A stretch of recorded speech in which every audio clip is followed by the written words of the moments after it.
सभी को जय श्री राम। हमारे चैनल में आपका हार्दिक स्वागत है। आज हम माता लक्ष्मी जी की कथा का श्रवण करेंगे। आप बड़े प्रेम से कथा सुनिए व हुकारा अवश्य भरिएगा। कथा शुरू करने से पहले आपसे एक अनुरोध है, आप चैनल पर नए हो तो प्लीज़ चैनल को एक सब्सक्राइब कर दीजिए। मुझे आपके प्यार और सपोर्ट की बहुत आवश्यकता है। एक साहूकार की बेटी थी। वह रोजाना पीपल सींचने जाया करती थी। पीपल में से लक्ष्मी जी निकलती वह चली जाती थी। एक दिन लक्ष्मी जी ने साहूकार की बेटी से कहा कि तुम मेरी सहेली बन जा।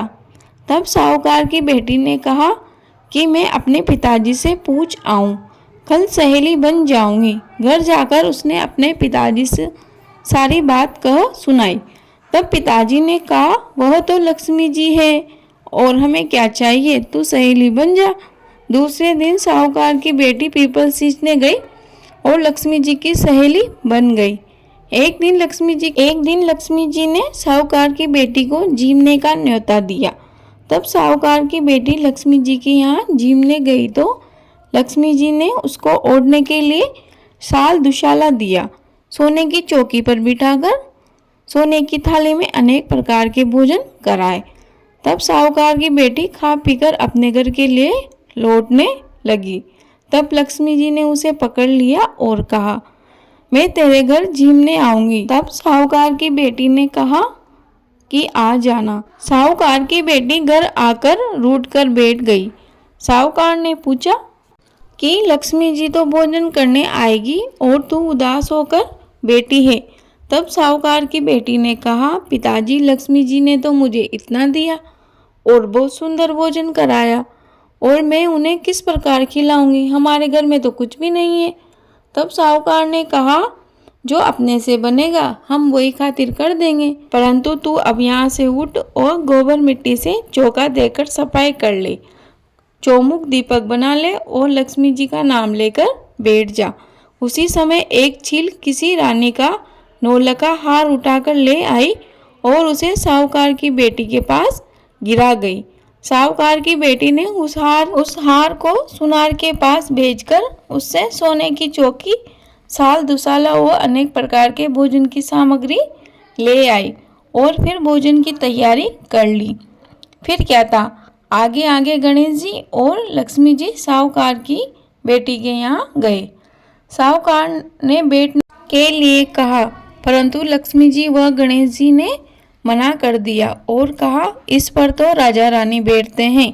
तब साहूकार की बेटी ने कहा कि तुम्हें हमारे यहाँ तो बैठना ही पड़ेगा। तब लक्ष्मी जी उस चौकी पर बैठ गई। फिर साहूकार की बेटी ने लक्ष्मी जी की खातिर की उन्हें भोजन करवाया। इससे माता लक्ष्मी बहुत खुश हुई और साहूकार के घर को धन धान्य से भर गई, उसे बहुत सी धन दौलत दे गई।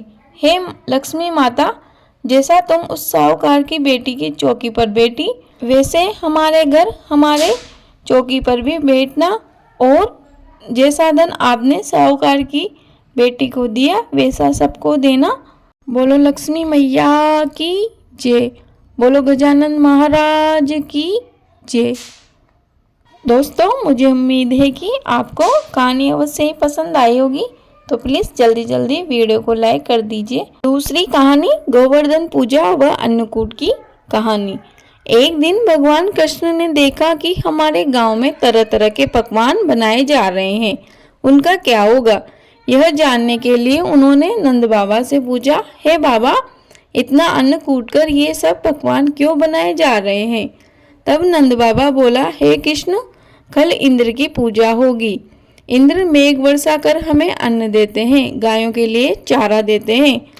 तब भगवान कृष्ण कहने लगे, हे बाबा, हमारे गांव में गोवर्धन पहाड़ साक्षात देवता हैं, उनकी पूजा करो, वे हमारी पूजा को स्वीकार करेंगे और प्रकट होकर स्वयं भोजन करेंगे। इंद्र कुछ भी नहीं है जिसकी आप लोग व्यर्थ में पूजा करते हैं। श्री कृष्ण की बात सबने मानी और गोपिकाओं ने गोवर्धन पूजा की और सारे पूजन करने के लिए इकट्ठा हो गए और गोवर्धन पर्वत पर पहुँचे। तब भगवान श्री कृष्ण अपना चतुर्भुज रूप बनाकर स्वयं गोवर्धन पर्वत पर बैठ गए और गोप गोपिकाओं के भोग को खाने लगे। तभी से गोवर्धन पर्वत का महत्व बढ़ गया और इंद्र की जगह सब लोग गोवर्धन की पूजा करने लगे। बोलो गोवर्धन महाराज की जय। दोस्तों, यह कथा यहीं समाप्त होती है। आपका दिन शुभ हो। धन्यवाद।